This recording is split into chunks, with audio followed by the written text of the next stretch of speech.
Welcome to More Than a Mission, a podcast where we explore what it looks like to discern God's calling to live an active, intentional life of sharing the gospel. Each week, we talk about the way God is moving in our lives, around the world, and everywhere in between, as well as how God's call to missions may apply to your life. Ready to explore your calling?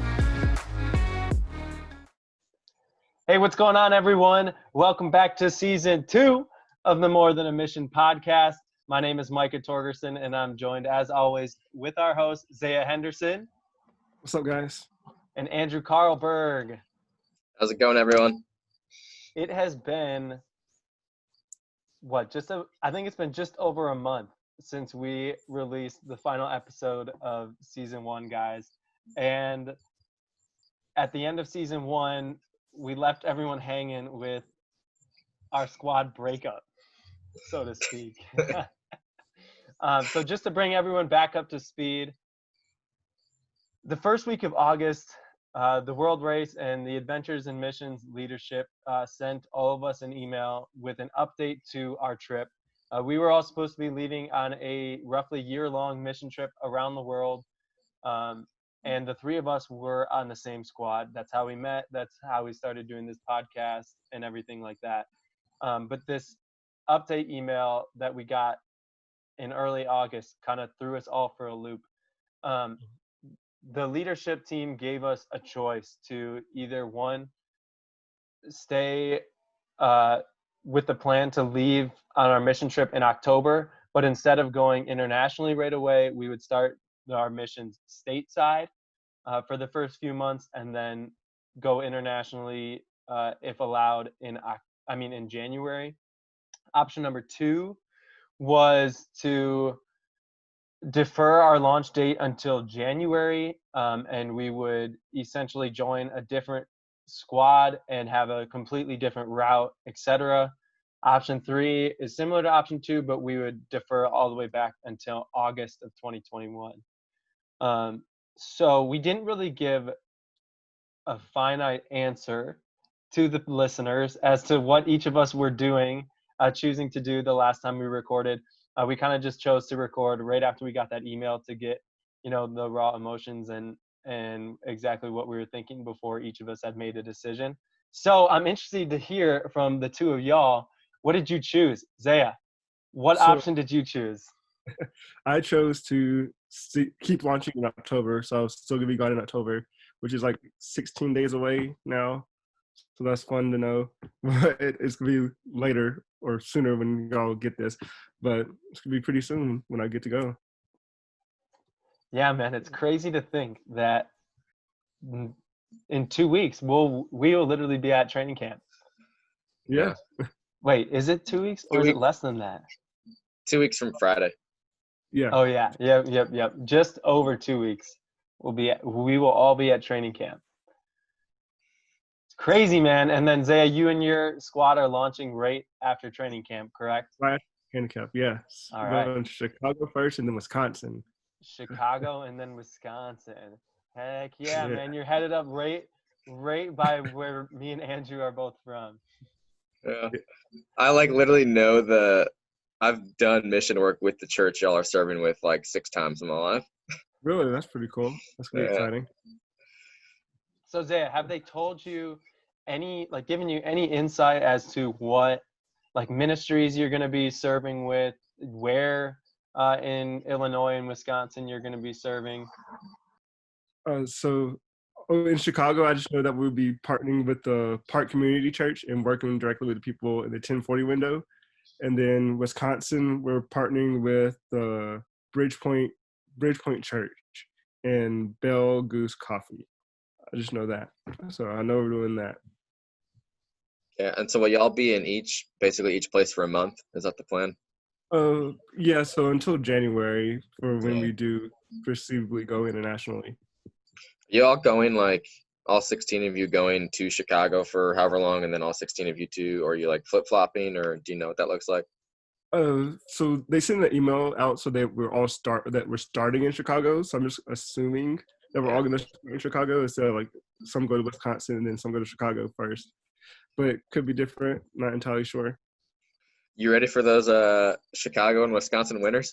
I just want snow. I want a really good snow, so I'm excited for that. Let me tell you, you'll get it. I don't understand that. Like, you're not the only one, Zaya, from like our world race people that are like excited to see snow. Maybe it's just because I grew up in Wisconsin and like that's just what I'm used to every winter. It's like, why in the heck would y'all be excited to experience snow? Like in North Carolina, we get like maybe 2 inches of snow, and that's it, or half ice and then some snow. So I'm just excited for one really good snow. I'm probably gonna end up hating snow after this, but it's gonna be a win. And the Yeah. 0-degree weather with 40-mile-an-hour winds. Yeah. Yeah, I'm guessing it probably won't take long for some of you guys to be sick of it. That is if you Yeah. do get them. I mean, y'all will be up there in like late October through the end of December. There might not be all that much, to be honest. Like, I think last year, our Christmas, it was like in the 50s. So you never know what you're going to get. I'll be so upset if I don't get a snow. Like I'm going up there and don't get a snow. No, dude, that'll be super awesome. I'm super excited to see what you guys will be doing up there and to hear all about the ministries and to start meeting all of your squad members, the ones that I haven't met yet, the ones that are new to your squad. 'Cause y'all are starting soon, and obviously I'm gonna have to come and visit you guys while you're up here. Yeah. You can't be in Wisconsin, and like I have to come and visit you. Yeah, for sure. All right, Andrew, you're next. Yeah. Shocking to you. I know you don't know what I chose. So I chose to defer to January. We have like regions of where we're going. We don't know the actual countries yet, but the plan would be to launch in January and go to, I think it's Central America, Southern Africa, and then Asia. There are like three. I think there's 2 places in Asia that they have as like different regions. We don't know what countries, but we'll just be going to those areas is the hope. I chose it mainly because for me, saying yes to World Race was like, Mike has probably heard me explain this 10 times in the last 3 weeks, but I always wrestled between, like, since college, I have gone places many, many times. I've been to Panama, Nicaragua, Honduras, and South Africa for combined like a month at a time. And so almost half a year of being on mission because I've been to some of those places more than once. And every time I have gone, I have like seen intense poverty, but like I would tell you, my heart is more alive in international and just like reaching people who have literally never heard the name of Jesus or seen believers who are living in like terrible circumstances yet have a joy that I see really like lacking here in America. And so then I come back to the US, my heart actually breaks more for the US because I see us with so much stuff, but like lacking the level of like joy and just like intimacy that I see in the relationships with the Lord in these other countries. And so for me, I've always wrestled like, okay, so do I go where my heart breaks? Do I go where my heart is more alive? Like, which one of those is more of a longer term calling? And so for me, a huge part of World Race was the chance to like live on this other side of the coin of where I feel like my heart is more alive for a long term period, like an entire year, rather than just like a few week segments. And then on top of that, ministry looks really different in different parts of the world. And so the chance for like 11 different countries to have a chance to like win my heart or like tug on my heart. So I'm hoping to see like longer term clarity from this trip on like international versus the US. And so like that was a huge part of me saying yes to World Race. Like I know for you, Zaya, you had like a really clear call to October. I chose October simply because I couldn't, the earliest I could have left was August after I applied, and I couldn't leave in August because my grandparents had a 60th anniversary trip to Colorado that I didn't want to miss. And so October was the earliest I could leave. And so like it had nothing to do with the countries. It had nothing to do with timing for me. It was just simply like that was the earliest I could leave. And so like there wasn't a huge call for me on that as far as staying in October. The call was very much more towards like international ministry. And so for that, I chose January. I chose January over August because again, January is earlier than August. I'd rather leave sooner than later. And so that is how I ended up in January, and I think we can tie that into Micah. Where are you going? Yeah, so my choice and explanation is probably pretty similar to yours, Andrew. I also chose to defer to the January 2021 route and doing the classic route, similar to what we had chosen for October. Um, for me, it was kind of the same thing as when I was thinking through the decision is going back to that why of, why I wanted to do the world race to begin with. And for me, it was to explore international missions. I've been able to be involved in a few short-term international mission trips to Haiti in the past, but even those were just like 1 week stints. So I think the big draw to the world race for me was to explore international missions for that extended period of time. Like doing those 1 week mission trips were great, and like I absolutely loved them. But I kind of just felt like with that's such a short time period, you're still in that kind of vacation mode where like you're enjoying what you're doing, but like you know when you're leaving, and like if you're not enjoying it, you can see the light at the end of the tunnel.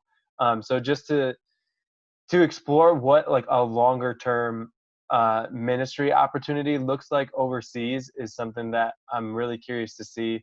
And going internationally, like being able to see all the different ministries that we'll be able to be involved with, because I don't know exactly what I think I could want to do or uh, what I could be good at. So being able to have the exposure and get the experience with all the different ministries around the world is something that I really enjoyed. And as you said, Andrew, January is before August, so that's kind of why I chose January over August. I mean, if we do end up getting pushed back again, we do, but I'd rather take the chance to leave in January versus waiting another 8 months to begin with. We're ready to quit our jobs, y'all. Yeah, if that's not clear, we can say it again for you. Speaking of quitting our jobs, Zaya, with training camp coming up here, I can imagine that you've probably already had your last day at your job, correct? I have, yes. So yeah, it Uh, was very bittersweet. That type of thing was it was an emotional time, especially since I work with a little boy and I kept him for 3 years. Just realized that the other day that I've been with him for 3 years. So it was a very hard, like, goodbye kind of sort of, because like normally I was there every weekend, so he hadn't seen me since my last day of work. So it's been hard for him, I know. But the last day that I got him, like, he loves Legos, so him and I did a Iron Man Lego head suit thing.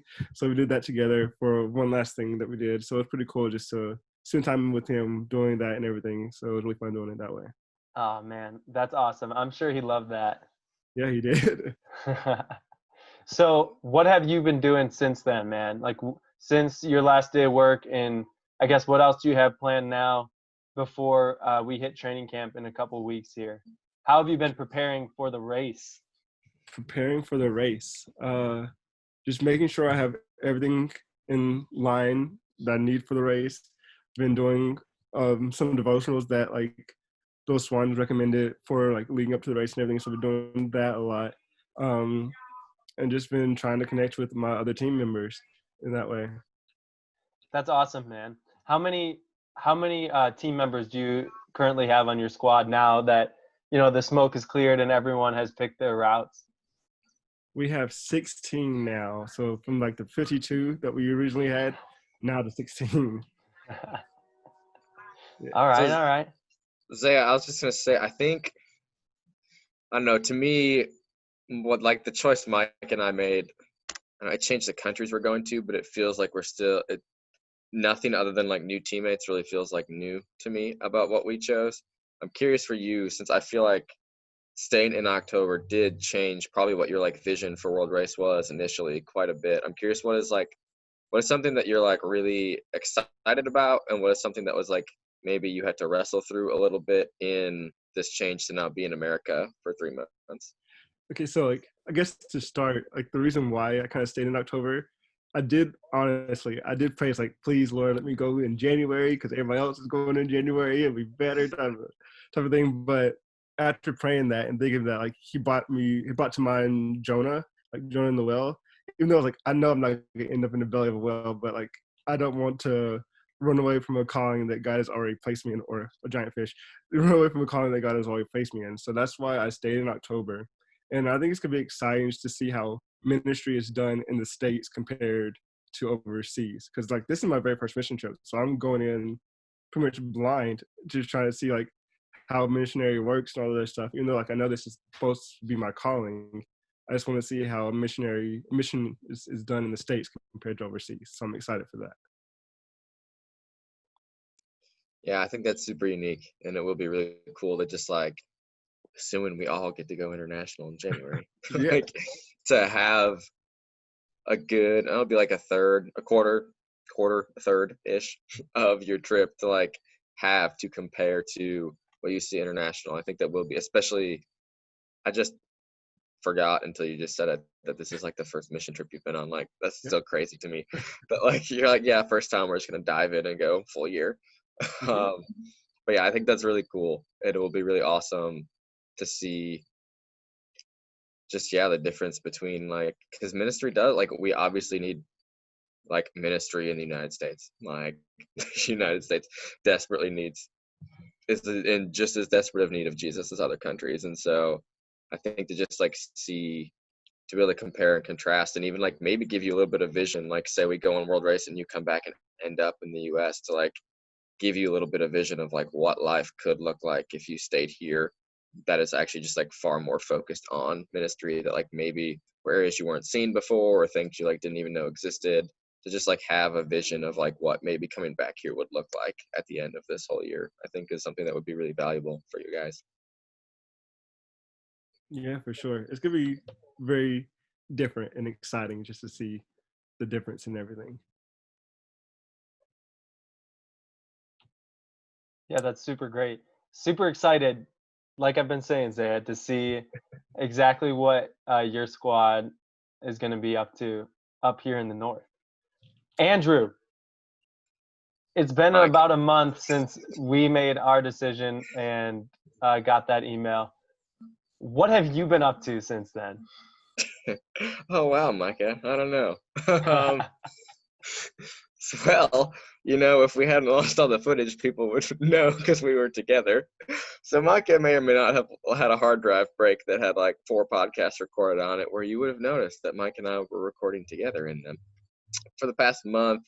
So I guess like 6 weeks now since we got that initial email that like we had to make a decision. So right after that, Micah, myself, and then another friend of ours, Jose, who was actually on a podcast at one point as well, traveled to Tennessee to join another world race friend named Caitlin. We lived at her parents' house for a week and a half. Then we had the crazy idea to go all the way out to California. And so Jose and I drove all the way to California while Micah and Caitlin flew out, and we met them there. Spent a week at another world race friends named Sarah out in California. And then we spent the past 3 weeks road tripping back, like a combination of meeting other world race friends for a day or two at a time and going through 12 national parks. We put 11,000 miles on my Ford Focus. We shattered a windshield. We popped 3 tires. Part of the lining of one of my doors is falling off. We attempted to sleep 4 people in my Ford Focus one night. But yeah, just a crazy adventure of driving all over the U.S., prepping for our travel of World Race. Meanwhile, Micah and I were still attempting to work from hot spots in the car, which honestly, surprisingly, was a lot better than I thought it might be. We had service a lot better than I thought we would. But yeah, that has been our last month, and we just got back. Micah flew out of Arkansas and got back on Saturday. Yeah, I got back on Saturday. Yeah, and I just got back to Indy Monday night, so 2 days ago now. I'll be here for 2 more days, then I'm going to my parents, then who knows from there. I got 2 weeks to fill until I go to training camp. That's awesome, man. Yeah, the last 6 weeks have been a whirlwind of ups and downs and crazy great moments and some not so great moments, like my hard drive crashing on me. um, but I got to know, Andrew, what on that big long road trip that we just took, Mm. what was a crazy God moment that you could share with Oh, us? yeah. Are you trying to team me up here a little bit? No, So not at all. I'm just curious because I don't know anything that you did in the last 4 to 6 weeks. it's cool. There's two of them, but I'll let you talk about the second one.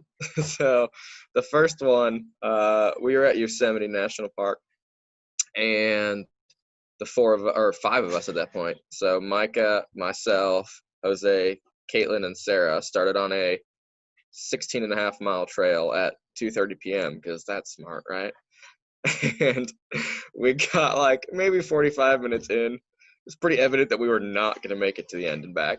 And so I had the bright idea of, well, if I start running, if I do like 11-ish minute miles, I can make it to the top and back down and have 30 minutes at the top and get down by sunset. And so I gave them all the stuff in my bag.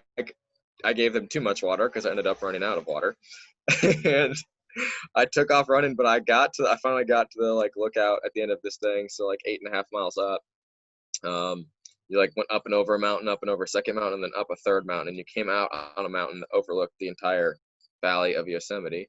And while I was sitting up there, I was listening to music and things because I was by myself doing this hike, and I was playing on the way out there. Micah, myself, and Jose actually stopped at a family who I'm really close to here in Indy for a worship night, and they had been fostering a little girl named Fatima, who has like crazy story, had been like rescued out of trafficking, and they had been fostering her for 10 months, and she was getting deported the following morning to be sent home. They had found mom, and she's made it home now. That's the brief update on that. In 2 days she got home, and she's back home with mom. But in that, there was a piece of this worship night where the dad of the family, Christian, was just sharing all kinds of like a little bit of Fati's story for people who were there and like might not have known it as well, and then just like all kinds of facts about refugees, and specifically like how many children are caught in refugees from Compassion International's website. And so this is playing on my phone as I'm like at the top of this mountain, just sitting eating some trail mix, watching like a raven. And on the other side, you come out of this huge ridge, and so it's just all rocks that you can like climb around on. And on the other side of this huge boulder, I didn't know there was a dude there. There was a dude there, and his name was Jacques. And he came over to me and he just asked like, "Do you believe?" But like, do you believe that? Like what I was listening to, because Christian had finished by sharing a few passages out of Galatians and just like our call to love the like widow and the orphan. And I was like, yes. And here's why. And so I got to talking to him and heard a little bit about his story. He was from Ghana initially. He's 25 now. And he had been here since he was, don't remember if it was either like 12 or 13. I don't remember which year he said. But he had come over as a refugee, no parents, never knew his initial family, and then like really struggled once he got here to the US to actually find a fostering family that like cared or loved him or made him feel known. And so I was just able to like share with him this little girl's story, and it led to him asking a bunch of questions. And I literally just got to like sit on top of this mountain and walk this dude through the gospel. And we got to the end, and he just like looked at me and said like, "Can I start a relationship with Jesus?" And I was like, heck yes, you sure can. So I got to like sit and pray with him for a while, and just like keep sharing with him, answering some questions. And yeah, and that was my 45 minutes on top of the mountain. I got to meet Jacques, and he like accepted the Lord. And then I hiked down, and I don't know what happened to him since. But just like crazy moment, even in like just the absurdity of like how late we got there, the fact that we were all hiking together, and then like I left, like who knows if the conversation would have come if all five of us had still been together at the top. And then like even after I left, initially in my head there was another lookout that was like 5 miles rather than 8, and I actually started going down that trail, but then I realized it was like taking me away from the valley. So after half a mile I turned back around and like ran to the far one. But just like how many little moments in all of that led to like me even being on top of this mountain at the timing it was, the fact that like that was playing on my phone, just like so ridiculous how the Lord aligned things for that conversation to come about. It's probably the coolest moment of the trip for me, I would say.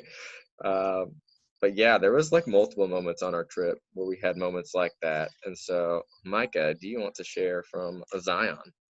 I sure can, man. Thanks for sharing that story too. It's honestly crazy just to see how sometimes without even us trying, God puts us in these positions and opens doors for us to be a light for Him.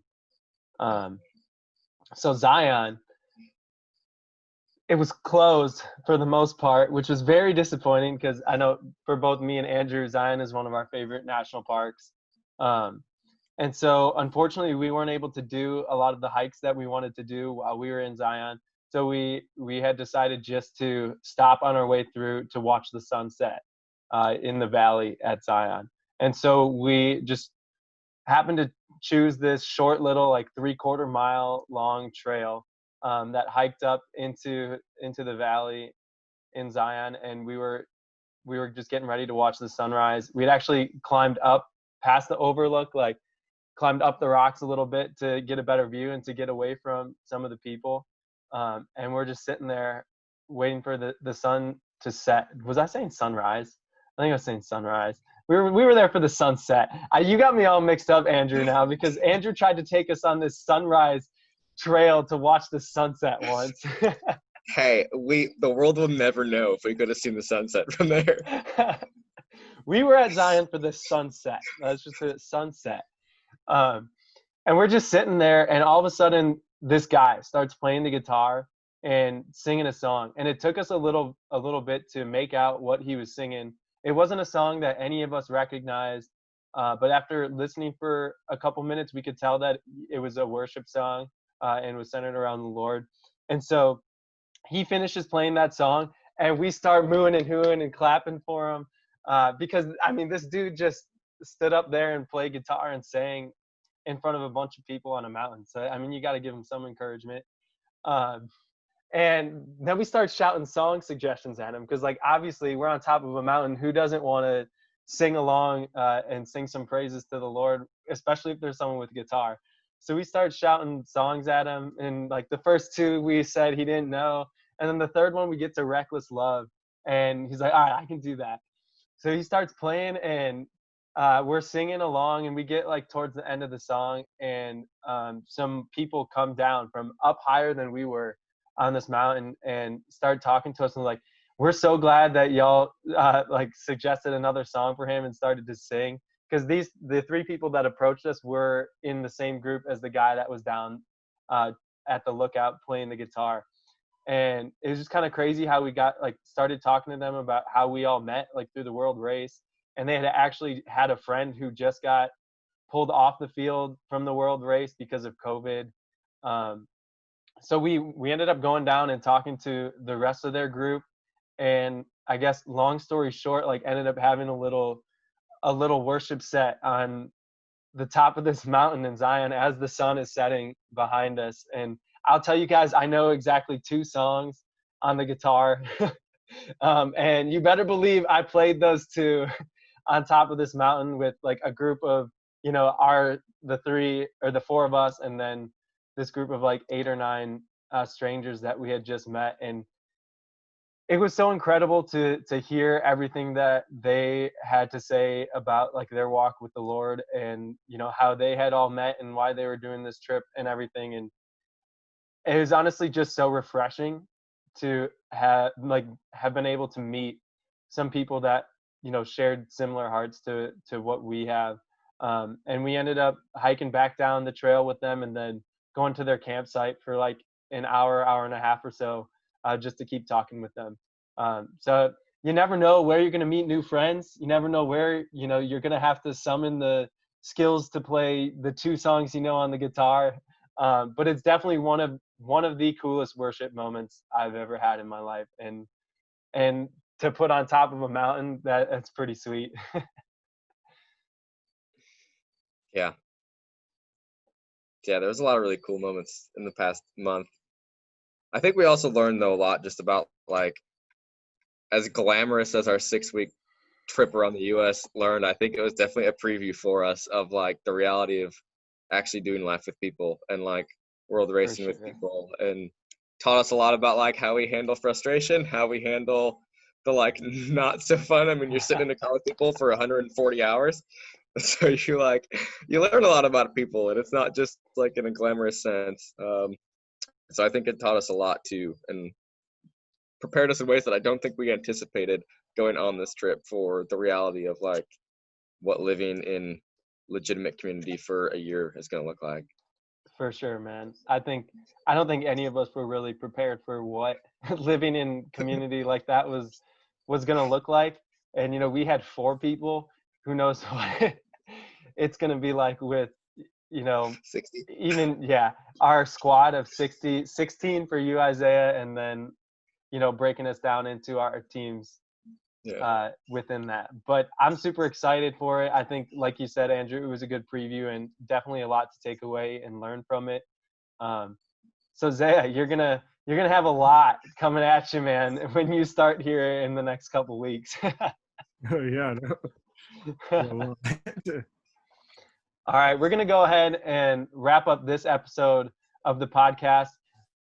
Like I said before, welcome back to season 2 of More Than a Mission. The 3 of us are super excited to, one, be able to have someone from the podcast starting on the world race here soon. So we'll be able to share with you all the awesome things that Zaya and his squad are going to be doing. And then we'll introduce you to some more people from his squad, some more people from Andrew and I's new squad. We'll be coming at you with some new episodes real soon here. So stay tuned. We'll see you next week, guys. Have a good one.